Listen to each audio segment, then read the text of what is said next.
अगर कोई हमारे हाथ से हमारी उंगलियां काटने की कोशिश करे या हमारी भुजाओं से हमारी हथेली काटने की कोशिश करे तो किस तरह का कष्ट होगा आपको।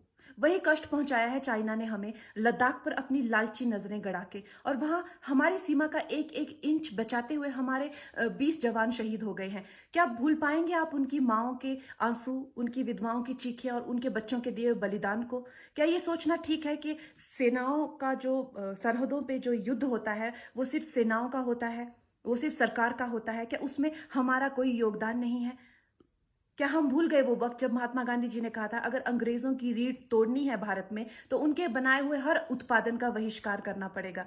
तो क्या ये जरूरी नहीं है कि हम भी इस युद्ध में हिस्सा लें, क्योंकि लद्दाख सिर्फ एक जमीन का टुकड़ा नहीं है, भारत की अस्मिता का एक बहुत बड़ा हिस्सा है, भारत की हथेली है। हम उसे किसी तरह से इस दुश्मनों के उनके गंदे इरादों में सफल नहीं होने दे सकते। तो क्या हम लोगों को इसमें हिस्सा नहीं लेना चाहिए कि जो चाइनीज जितनी भी गुड्स हैं, जितने भी उनके प्रोडक्ट्स हैं, जिन जिन भी कंपनीज में उन्होंने इन्वेस्ट किया हुआ है, उनसे उनको रिटर्न्स आते हैं, रेवेन्यूज आते हैं, ऑर्गेनाइजेशंस है, उन सब का बहिष्कार करें, ताकि वो उस संपत्ति से जो यहां से इंडिया से इकट्ठी करके जाते हैं, उस संपत्ति से हथियार खरीद के हमारे सैनिकों के सीने छन्नी करते हैं। तो क्या हम उन इस युद्ध में हम चाइना का साथ दे सकते हैं? आप बताइए। ये क्या हमारा कर्तव्य नहीं है कि हम अपनी सेनाओं का और अपने सरकार का साथ दें?